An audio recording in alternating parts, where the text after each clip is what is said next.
নাম কওমি মাদ্রাসা মুছিয়ে এই দেওয়ালগুলোর নাম, কওমি মাদ্রাসা মুছিয়ে এই ঘরগুলোর নাম। আরে বেয়াকুব, না না, দরজার তালা লাগালেই তোমরা মনে করছো কওমি মাদ্রাসা বন্ধ হয়ে যাবে? অসম্ভব। আমাদের পূর্ণ ঐতিহ্য হলো গাছের ছায়া। আমরা আমাদের তালা লাগাইলে আবার গাছের ছায়ার নিচে চলে যাব। যতদিন গাছ থাকবে, গাছের ছায়া থাকবে, ততদিন কওমি মাদ্রাসাও থাকবে ইনশাআল্লাহ। আপনারা স্লোগান দেন গাছ লাগান, পরিবেশ বাঁচান। আপনারা স্লোগান দেন গাছ লাগান, পরিবেশ বাঁচান। গাছ লাগানো অর্থ হলো আমাদের এক একটা কওমি মাদ্রাসা লাগানো। সম্মানিত উপস্থিতি, এদিক থেকে লোকজন আসতেছে, সেই যদি একেবারে দরজার মুখে মসজিদে দাঁড়ায় যাচ্ছে, ভিতরের লাইনে গুলোতে ঢুকবে কিভাবে মানুষ? যারা পরে আসবেন ওনারা ভিতরে ঢুকেন, যাতে করে আরো পরে আসতে দরজার সামনে দাঁড়ায়, তাহলে না পিছনের কাতারটা পূর্ণ হবে না। মুখে এসে দাঁড়ায় গেলে তো বাহিরে নেমে ভাবে তো জায়গা থাকবে না। এই জন্য হিম্মত করে একটু সাহস করে উঠবো, কম পাশের জায়গাটা পূরণ করবো ইনশাআল্লাহ। বিক্রি করতে করতে একটু ভাবে চলে আসি, লা ইলাহা ইল্লাল্লাহ। উঠেন না,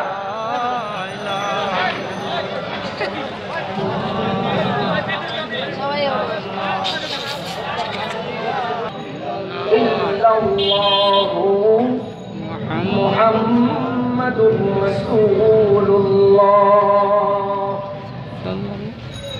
বর্তমান বিশ্বে মুসলমানদের এহেন দুর্গতির কারণ কি?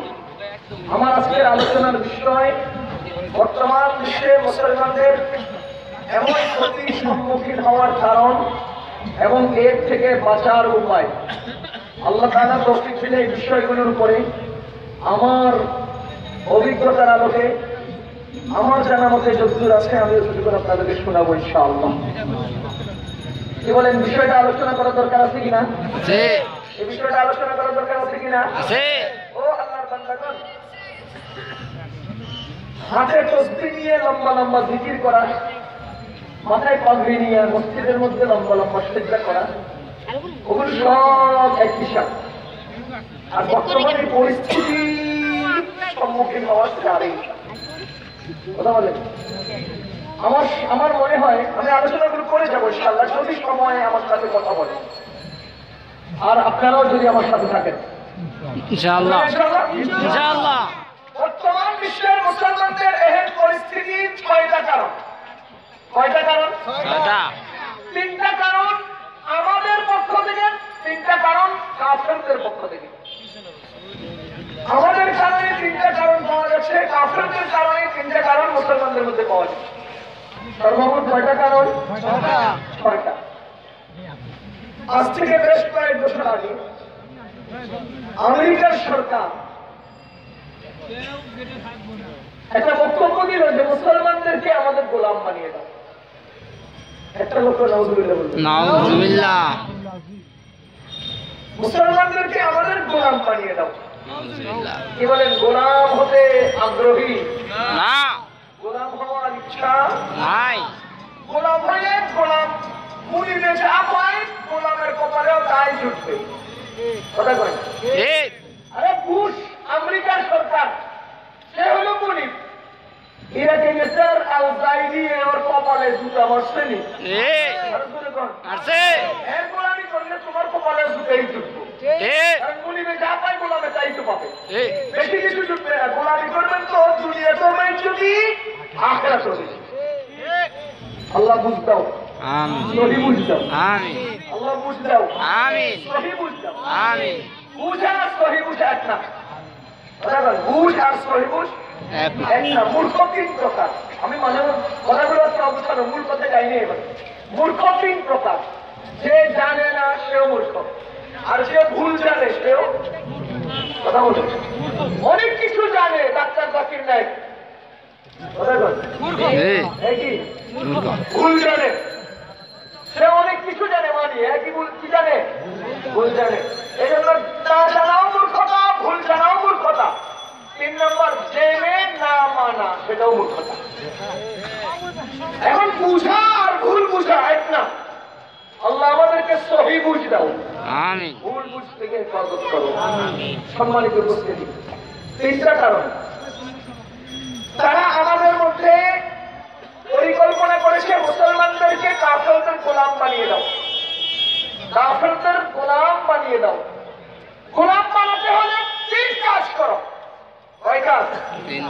এক নাম্বার, মুসলমানদেরকে আল্লাহর রহমত থেকে বঞ্চিত করে দাও।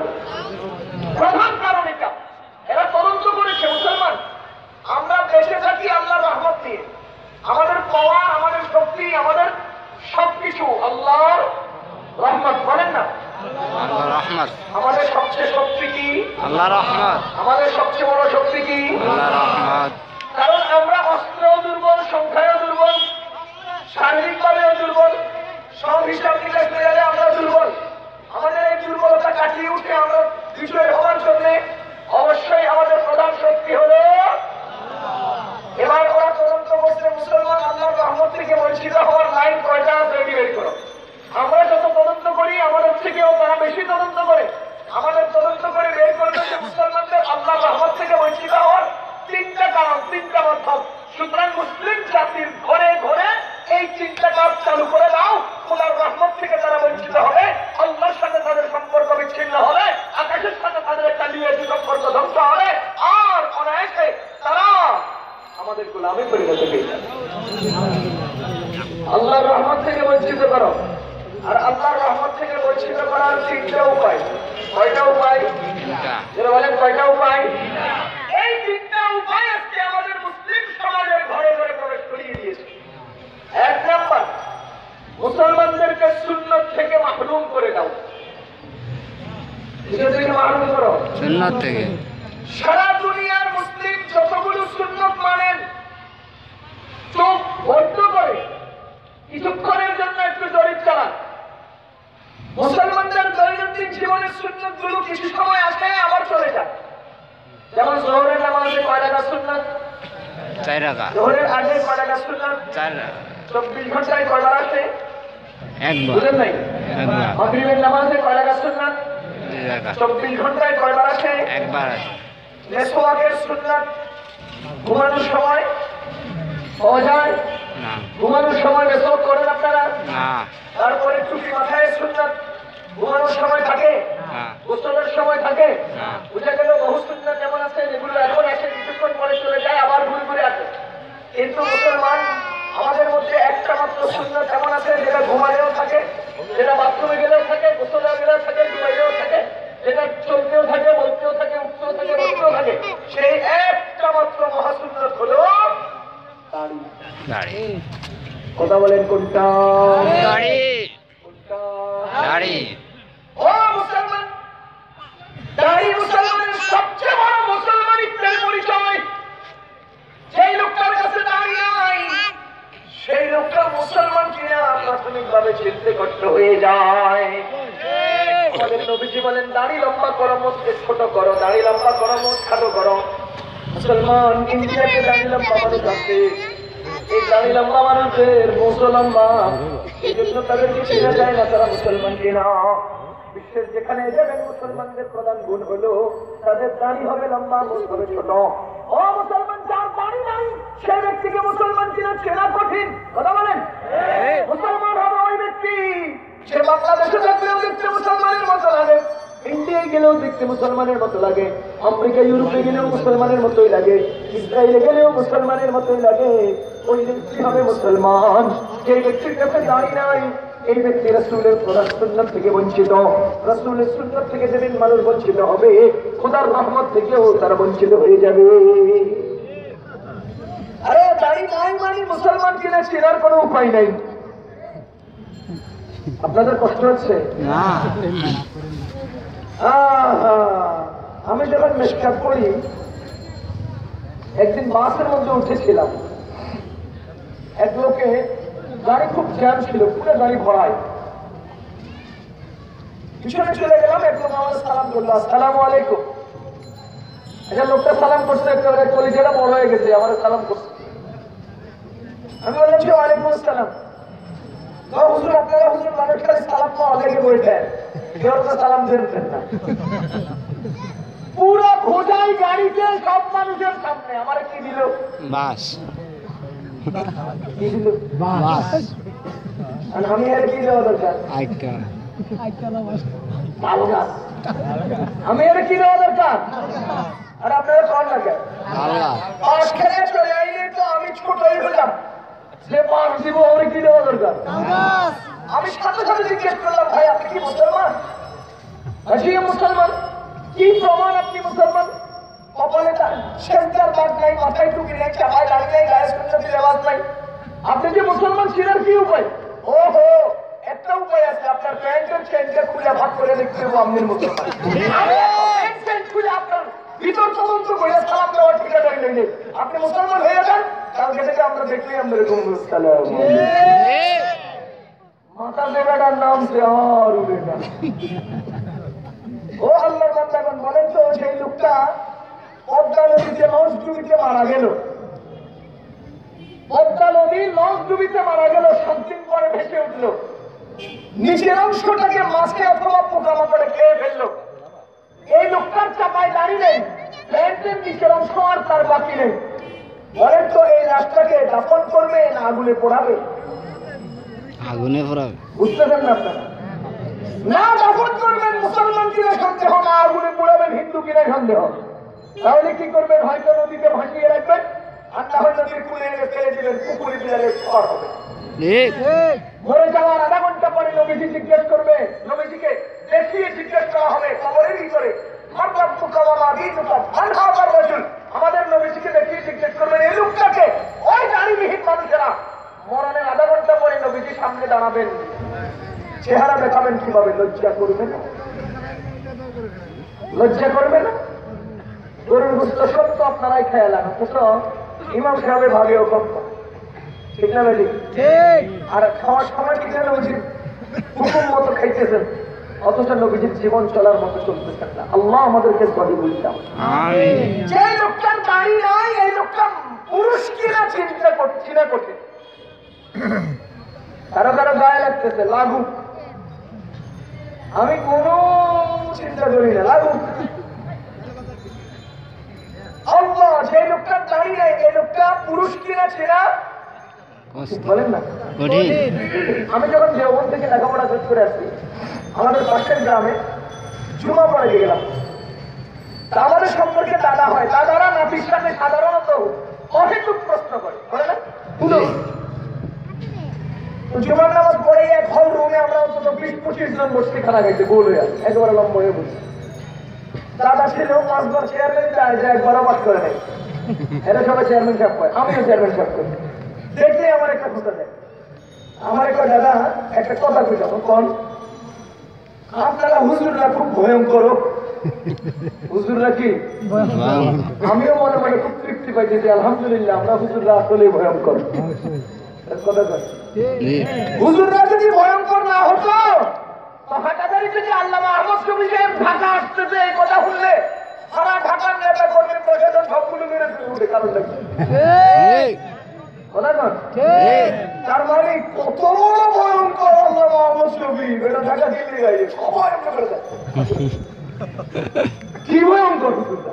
উসামা বিন লাদেনের না ভুললে আমেরিকাওয়ালারা আমাদের পিছন দিকে থাকে, ঠিক না ভাই? ঠিক। মাসুদ আজহারের না ভুললে ইন্ডিয়াওয়ালারা আমাদের পিছন বাথরুমে যায়। আরে মিয়া, হুজুররা আসলে ভয়ঙ্কর। আমি যখন হেস্টেনে পড়ি, আমি তখন ছোট টঙ্গিতে পড়তাম, এক স্কুল, হাই স্কুল, বিশাল মাঠ, নির্বাচন হইতেছে, ভোট হইতেছে, হাজার হাজার মানুষ। আমরা তামাশা দেখতে গেছি, 3 জন ছোট ছোট। একবার আমার এটা হুজুর মিছিল লইয়া কই যান, কি কইলো? আরে আশ্চর্য কথা, হাজার হাজার মানুষের মাঝখানে আমরা 3 জন ছোট মানুষ দেখেছি, এবারে মিছিল লইয়া কই যান। তার মানে আমরা 3 জনরাই দেখতে মিছিলের মতো দেখা যায়। কি ভয়ঙ্কর হুজুররা! আল্লাহ হুজুরদের মধ্যে এই পরিবেশ পরিস্থিতি আরো বৃদ্ধি করে দাও। একটা খেলার স্টাম্প নাই, একটা কিচ্ছু নেই, এরপরেও মাদ্রাসাগুলোর দিকে সবাই এত বড় শোক। কারণটা কি? কারণটা কি?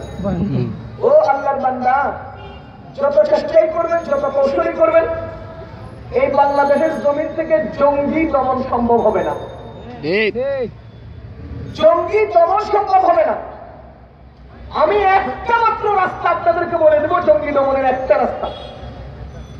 হাজার হাজার সৈনিক দিয়ে, অস্ত্র দিয়ে আপনারা পুরো এলাকা ঘেরাও করে সব চক্কর করে দিতে পারেন, এরপরেও জঙ্গি দমন সম্ভব নয়। একটা মাত্র রাস্তা যারা আছে আমার, এই মুসলমান মানুষের অন্তরে আল্লাহর ভয় ঢুকিয়ে দেন, জঙ্গি বন্ধ হয়ে। আরে ভালো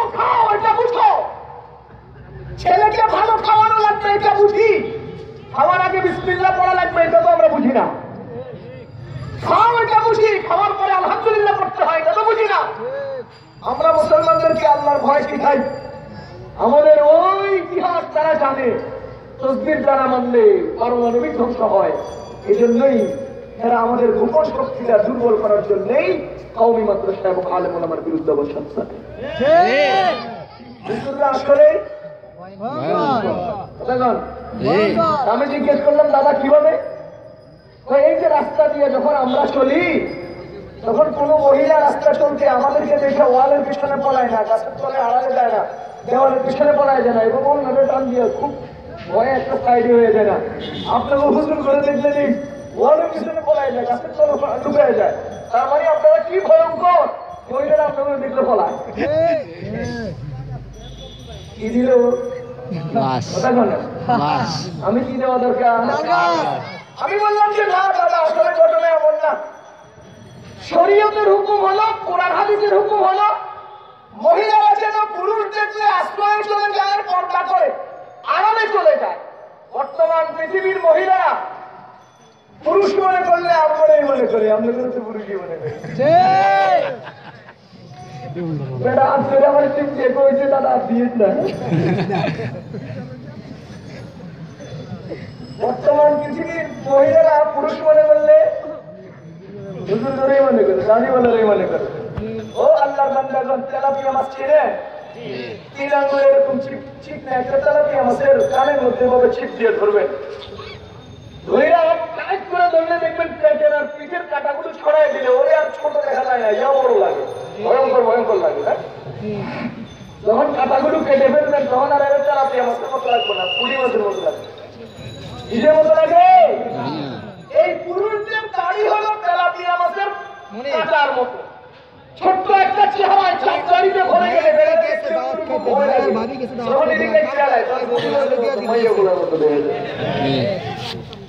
দাড়ি উঠে না, আর বেটারা দাড়ি রাখে না।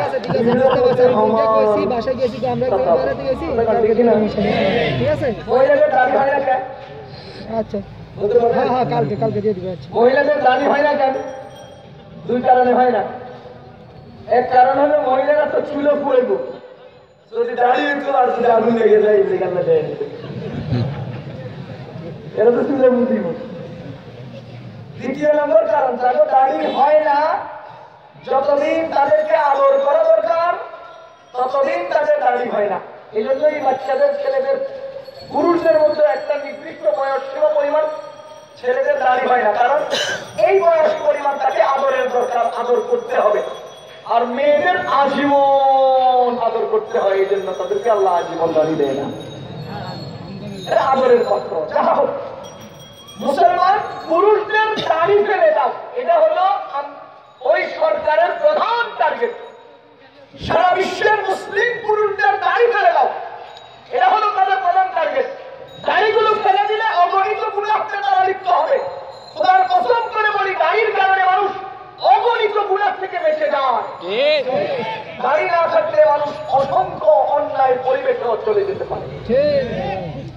ও মুসলমান আল্লাহর বান্দাগণ, 1 নাম্বার হলো দাড়ি। নবীজির সুন্নাত থেকে বঞ্চিত করা, আল্লাহর রহমত থেকে তারা বঞ্চিত হবে। সবচেয়ে প্রধান, সবচেয়ে বড়, সবচেয়ে দামি সুন্নাত হলো কি? দাড়ি। আরো জোরে বলেন কি? দাড়ি। ও মুসলমান, কিয়ামতের ময়দানে আমাদের নবীজি হাউজে কাউসার নিয়ে বলবেন, মানুষদেরকে নিজের হাতে হাউজে কাউসার পান করাতে থাকবেন। যখন আমার আপনার দাড়ি থাকবে না, নবীজির সামনে আমরা চোখ দেখাবো কি করে? কিয়ামতের ময়দানে আমরা নবীজির সামনে লাঞ্ছিত হতে হবে। দুনিয়াতেও আমরা কাপুরুষের মতো আমরা চলছি, দুনিয়াতেও আমরা নবীজির সুন্নাত থেকে বঞ্চিত হয়ে আল্লাহর রহমত থেকে বঞ্চিত হচ্ছি। ও আল্লাহর বান্দাগণ, আল্লাহর কসম করে বলতে পারি, আজকে সারাটা দিন ঢাকার মতিঝিলে, ঢাকার পার্কে, ঢাকার গুলিস্তানে, এইসব চত্বরের মধ্যে, এইসব মোড়ের মধ্যে অগণিত মানুষের আনাগোনা হয়েছে, লক্ষ লক্ষ মানুষ চলাচল করেছে, কেউ আছে, কেউ গেছে, কেউ ঘুষছে। আল্লাহু আকবার, কোনো প্রভাব পড়ে নাই, কোনো প্রভাব পড়ে নাই। আমি আল্লাহর কসম করে বলতে পারি, আমরা এই প্যান্ডেলের মধ্যে যে কয়জন মানুষ আছি, এই কয়জন যদি নবীজির সুন্নতি দাড়ি, নবীজির সুন্নতি টুপি, নবীজির সুন্নতি পাগড়ি, সুন্নতি পোশাক, এগুলো নিয়ে যদি হাতে একটা তসবিহ নেই, বেশি কিছু দরকার নাই, মাত্র আধা ঘন্টা যদি আমরা মসজিদের চত্বরে হাঁটাচলা করি, স্যাটেলাইটের মাধ্যমে ইউরোপ আমেরিকা পর্যন্ত খবর হয়ে যাবে। লক্ষ লক্ষ মুসলমানের আনাগোনা হয়, কোনো প্রভাব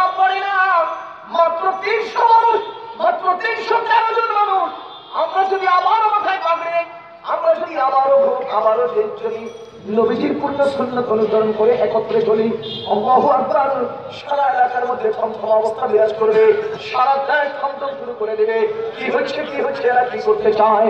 ও মুসলমান, এত দূর যাওয়া লাগবে না, আমি অতি সহজে বলতে চাই, বর্তমান বিশ্বে মুসলমানদের বিজয়ের জন্য একটা মাত্র কাজই যথেষ্ট। মুসলমান এই পরিমাণ ঘুমিয়ে পড়েছি, আমরা কি পরিমাণ ঘুমিয়ে পড়েছি আল্লাহর কসম।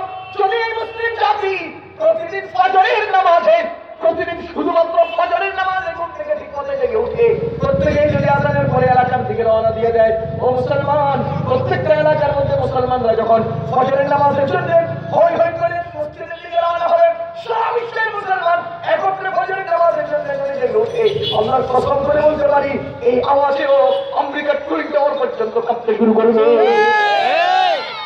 আমরা আজকে ঘুমিয়ে পড়েছি। নবীজির আদর্শ আমাদের থেকে বহু দূরে চলে গেছে, ঠিক কিনা? অহরহ বঞ্চিত হচ্ছে আল্লাহর রহমত। ও মুসলমানের বান্দাগণ, 1 নাম্বার পরিকল্পনা, মুসলিম পুরুষদের দাড়ি ফেলে দাও। আমার এক ডাক্তার সাহেব বন্ধু আছে, ডাক্তার, সে বহু তাস্কিল করে বেটারে দাড়ি রাখেছে। এখন কিছুদিন পরে গিয়ে দেখি যে দাড়ি ছোট করে গেছে, একদম ছোট করে গেছে। আমি সামনে বসে কি করে একই বুঝে না নাকি আমার চোখ নেই? ও ভাই, কিয়ামতের ময়দানে এই কিন্তু আর কোপ্তা থাকবে না, গেঞ্জি থাকবে না, নবীজির সামনে এমন করবেন, করা যাবে না। আমার সামনে আপনার সম্মান লাগে, আমার সামনে আপনার কাছে শরম লাগে, এই জন্য এভাবে ঢাকতে চেষ্টা করতেছেন। নবীজির সামনে আপনার উপায়টা কি হবে? নবীজির সামনে আপনার উপায়টা কি হবে? আমি তদন্ত করলাম যে বেটা দাড়ি কেটে ফেললো, মজার হাসির কথা। দাড়ি রাখার আগে যারা হেরে ভাই কইতো, দাড়ি রাখতে আর হেরা করে চাচা দেয়। কিরে ভাই, চাচার সম্মান বেশি না ভাইয়ের সম্মান বেশি? আরো জোরে বলেন। তাইলে দাড়িটাই দুনিয়াবি হাসি হয়েছে, তার দাম বাড়াইলো না কমাইলো? কিন্তু হয়তো মাস্টার চিন্তা করছে, কিরে ভাই, চাচা হলে তাই ভাতিজি হয়, ভাতিজি তবে তো বিড়ি করা যায়, ভাই কইলে না এটা হয়। এর থেকে দাড়ি দেখতে বাইরে বসে রয়েছে, ভাই দেখলে তো অনেক কিছু করা যায়। আচ্ছা ভাইদের মধ্যে তো কিছু হয় না, কথা কর ভাই। আল্লাহর রাস্তে নবীজির সম্মানের দিকে তাকিয়ে, নিজের ইজ্জতের দিকে তাকিয়ে, নবীজির শান শওকতের দিকে তাকিয়ে, নবীজির মহব্বত অন্তরে নিয়ে কাফের মুশরিকদের গোলাম না হওয়ার দৃঢ় প্রত্যয় অন্তরে পোষণ করে আমি জানতে চাই মাত্র 10 জন লোক যারা আজ থেকে আর দাড়ি কাটবো না। দাড়ি আছে যাদের, তারা নয়, যারা দাড়ি নাই এরকম 10 জন লোক চাই জীবনে আর দাড়ি কাটবো না। একজন ইনশাআল্লাহ কবুল করুন। আল্লাহ কবুল করুন। আমিন আমিন আমিন আমিন। 7 জন, 8 জন, 9 জন, 10 জন, আলহামদুলিল্লাহ। 5 থেকে 11, 12, 13, 14, 15, 20 জন। আল্লাহ কবুল করো। আমিন। আমি 10 জন চেয়েছি, অনেক বেশি হয়েছে, আল্লাহ কবুল করো। আমিন। নবীজির হক্কানি উম্মত হিসেবে আল্লাহ কবুল করো। আমিন। আমি আগামী বছর যদি আল্লাহ হায়াত দেয়, আপনারা যদি দাওয়াত দেন, আমি আপনাদের যে কয়েকজন হাত তুলছে সবাই সাথে মুসাফা করতে চাই, দাড়ি করে ইনশাআল্লাহ হবে না ইনশাআল্লাহ? ইনশাআল্লাহ। আল্লাহ কবুল করো। আমিন। আল্লাহ কবুল করো। আমিন। দ্বীনের মহব্বত অন্তরে দান করো। আমিন। শহীদ দ্বীনের ঘুষ আমাদেরকে নসিব করো। আমিন। 2 নম্বর মুসলমানদের, 2য় নম্বর আল্লাহ রহমত থেকে বঞ্চিত করার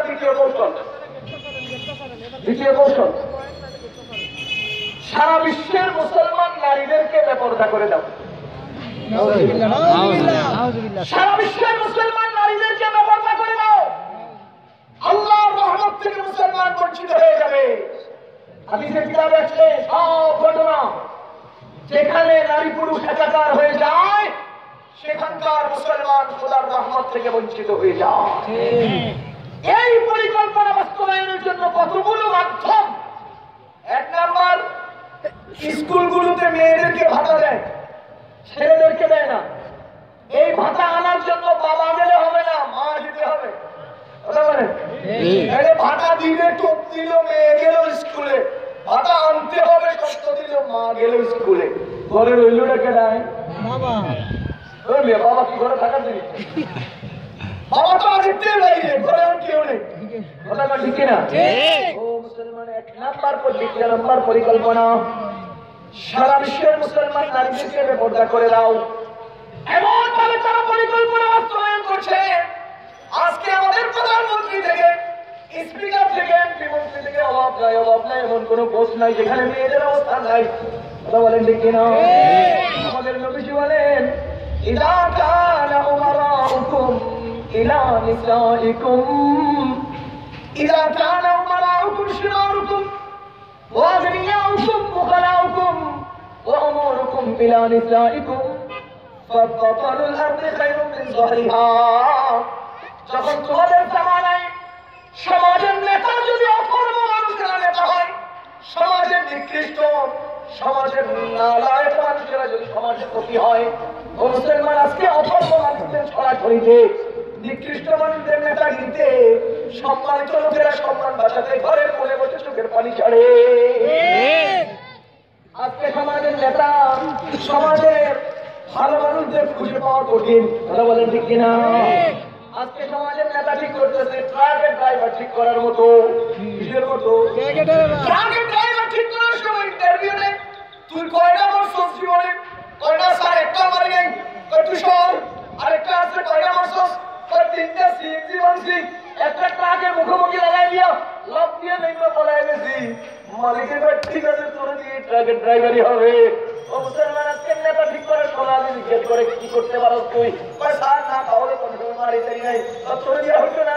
আরেকজন এসে কয় আমি দুইয়াতে দুইটা চালাইতে পারি, চাকরি হবে। সমাজের অকর্ম নিকৃষ্ট জালিম সন্ত্রাসীরাই আজকে সমাজপতি। কথা বলেন ঠিক কিনা? আমাদের নবী বলেন সমাজপতিরা যখন নিকৃষ্টরা হয়ে যায়, সন্ত্রাসী ও খাঁটি মানুষেরা যখন সমাজপতি হয়, ও আগনিয়া হুকুম মুখালা হুকুম, তোমাদের সমাজের ধনীরা যখন কৃপণ হয়ে যায়, সমাজের ধনীরা যখন কৃপণ হয়ে যায়, ও আগনিয়া হুকুম মুখালা হুকুম, সমাজের আজকে অনেক বড় বড় মানুষ এত বেশি কৃপণ, গভীর গর্ত বরণ করে মহাট্টালিকা নির্মাণ করে অর্থের মানুষরা না খেয়ে গায়ে আগুন ঢালে আত্মহত্যা করে, লোকটার কলিজা কাঁপে না।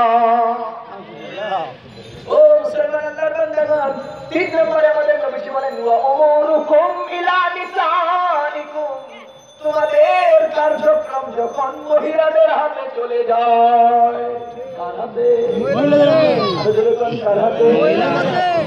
মোচা থেকে নিচা কোন জায়গা বাকি নেই, সব জায়গায় কারা? কথা কয় না কারা? ঘরের মধ্যে আলু আনবো না বাইগুন আনবো, এটাও মহিলা কইয়া দিতে হয়।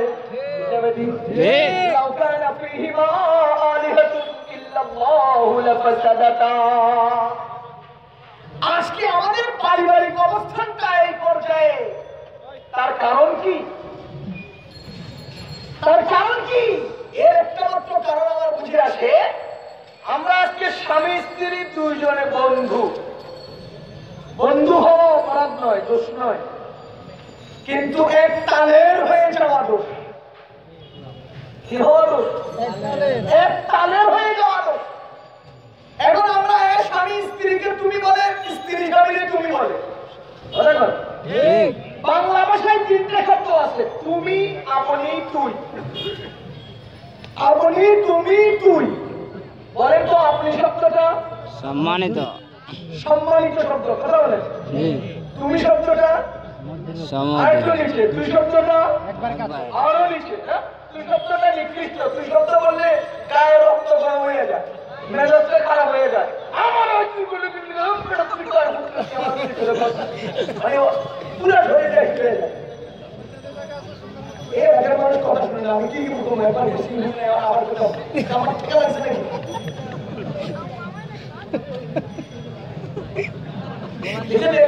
আমি গরম হয়ে তাও আমি মনে হচ্ছি গরম হয়ে একটু একটু একটু একটুখানি এদিকে যান না, আরে ঠিক মত করে একটু আসতে লাগে। লা ইলাহা ইল্লাল্লাহ, লা ইলাহা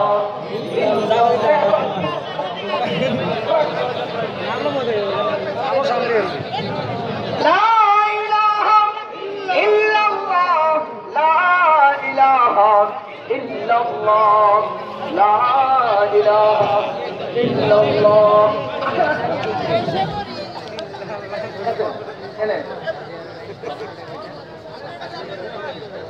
La ilaha illallah.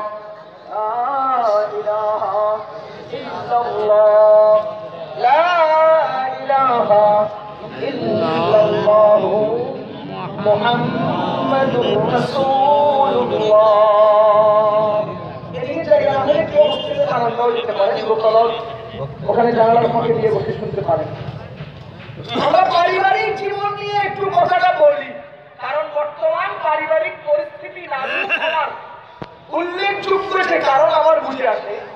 হয়তো আপনাদের অনেকের কথাটা আমার সাথে নাও মিলতে পারে, তবুও আমি বলবো, তুই, তুমি, আপনি, আপনি হলো সবচেয়ে দামি শব্দ, সবচেয়ে সম্মানের শব্দ। তুমি হলো আদরের শব্দ, মহব্বতের শব্দ। আর তুই হলো ধমকির শব্দ, খারাপ আওয়াজ শোনা যায় এমন শব্দ। কথা বলেন। তুই শব্দ থেকে ঝগড়ার সৃষ্টি হয়, তুমি থেকে আদর বুঝায়, আপনি থেকে সম্মান বুঝায়। এখন প্রশ্ন হলো, স্বামী স্ত্রী একে অন্যকে কি বলে সম্বোধন করবে? তুই, তুমি, না আপনি? না, আমি বলি। কথা বলেন, বলি। বলেন তো, স্বামীরা সাধারণত বয়সে ছোট হয় না বড়? লেখাপড়ায়, টাকা পয়সায় সাধারণত আক্কা দুক্কা কোনো মেয়েরা যদি বেশি বাড়ি হয়ে যায় সেটা ভিন্ন ব্যাপার। সাধারণত স্বামীরা বয়সে বেশি হয়, লেখাপড়ায় বেশি হয়, টাকা পয়সায় বেশি হয়, পজিশনে বেশি হয়, চাকরি বাকরিতে বেশি হয়, মেহনতে বেশি হয়, পরিশ্রমে বেশি হয়, চিন্তা ফিকিরে বেশি হয়, জ্ঞান গরিমায় বেশি হয়। সাধারণত পুরুষকে আল্লাহ তাআলা বেশি দিয়েই দুনিয়াতে পারে। এখন যে বেশি বয়সে সে সম্মানী না অসম্মানী? সম্মানী। আর যে ছোট হয় সে সব সময় আদর পাওয়ার যোগ্য হয়। কি পাওয়ার যোগ্য হয়? আদর। বড়দেরকে শ্রদ্ধা করতে হয়, ছোটদেরকে স্নেহ। আমাদের নবী বলেন, মাল্লাম ইয়ারহাম সগীরানা ওয়া লাম ইউওয়াক্কির কাবীরানা ফালাইসা মিন্না। আমার উম্মতের যারা বড়দেরকে শ্রদ্ধা করে না, ছোটদেরকে স্নেহ করে না, তারা আমার উম্মতের অন্তর্ভুক্ত নয়। তাহলে এটা